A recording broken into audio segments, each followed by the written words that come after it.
Supreme court को भी अर्नब गोस्वामी की पत्रकारिता बर्दाश्त नहीं है। एक बार फिर अर्नब गोस्वामी की मुश्किलों में इजाफा हो गया है। लगातार अर्नब गोस्वामी की मुश्किलें बढ़ती ही जा रही हैं। जब से अर्नब ने पत्रकारिता छोड़कर चाटुकारिता शुरू की है, तब से चारों ओर अर्नब चाटुकार है का ट्रेंड चल रहा है। अब तो चीफ जस्टिस एस बोबड़े ने भी कह दिया कि पत्रकारिता का स्तर इस हद तक इससे पहले कभी नहीं गिरा था। और चीफ जस्टिस एस बोबड़े ने अर्नब गोस्वामी के वकील से कहा कि तुम्हारे मौकिल यानी कि अर्नब गोस्वामी को जवाब देना ही होगा। बगैर जवाब दिए अर्नब गोस्वामी को छोड़ा नहीं जा सकता। अर्नब गोस्वामी के वकील ने कहा था कि मीडिया को कैसे रिपोर्टिंग करनी है, कैसे उसे सवाल पूछना है, उससे ये चीज़ नहीं पूछी जा सकती। तो चीफ जस्टिस एस बोबड़े ने कहा कि मैं मीडिया के महत्व को समझता हूँ, पर इसका मतलब ये कतई नहीं कि मीडिया के लोगों से सवाल नहीं किया जा सकता। सुप्रीम कोर्ट हाई कोर्ट के उस फैसले के खिलाफ महाराष्ट्र सरकार की अपील पर सुनवाई कर रहा था, जिसमें अर्नब गोस्वामी के खिलाफ जांच पर रोक लगा दी गई है।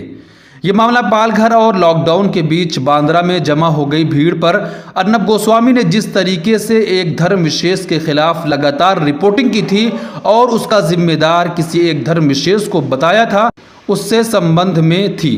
अर्नब गोस्वामी के वकील हरेश साल्वे लगातार अर्नब गोस्वामी का बचाव करते दिखे थे कोर्ट में, लेकिन chief justice S Bobde Arnab और रिपब्लिक नेटवर्क की रिपोर्टिंग पर सख्त तनकीद करते हुए कहा कि हो सकता है कि कुछ लोगों को अर्नब की पत्रकारिता और रिपब्लिक नेटवर्क की रिपोर्टिंग अच्छी लगती हो, मगर मुझे अर्नब गोस्वामी की रिपोर्टिंग बर्दाश्त नहीं है और मैं खुद उसे बर्दाश्त नहीं कर सकता।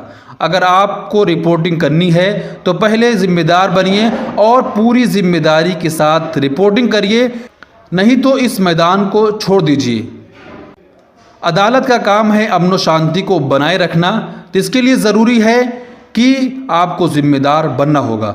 चीफ जस्टिस ने अर्नब गोस्वामी के वकील से कहा कि अपने मौकिल से कहिएगा कि अदालत में लिख कर दे कि पत्रकारिता के प्रति वो कितना जिम्मेदार है। अर्नब गोस्वामी की लगातार मुश्किलें बढ़ती ही जा रही हैं। हर दिन किसी न किसी नए मामले का खुलासा हो रहा है।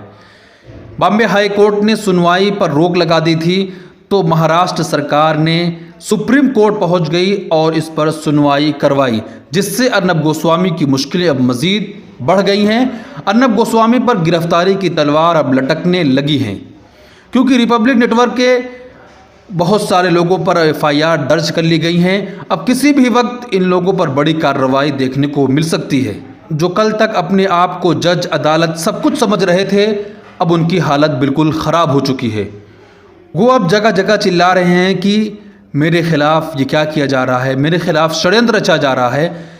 जो कल दूसरों पर उंगलियां उठा रहे थे, दूसरों पर कीचड़ उछाल रहे थे, आज वही बुरे फंस चुके हैं। चीफ जस्टिस एस बोबड़े ने एक बहुत बड़ी बात कही कि इससे पहले कभी भी पत्रकारिता का स्तर इस हद तक नहीं गिरा था।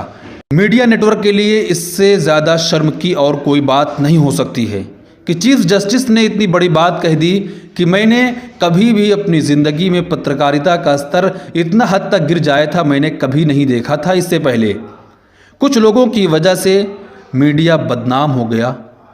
लोग उसे चाटुकार कहने लगे, जिसको लोकतंत्र का चौथा स्तंभ समझा जाता और कहा जाता था, आज वो चाटुकारिता में लगा हुआ है।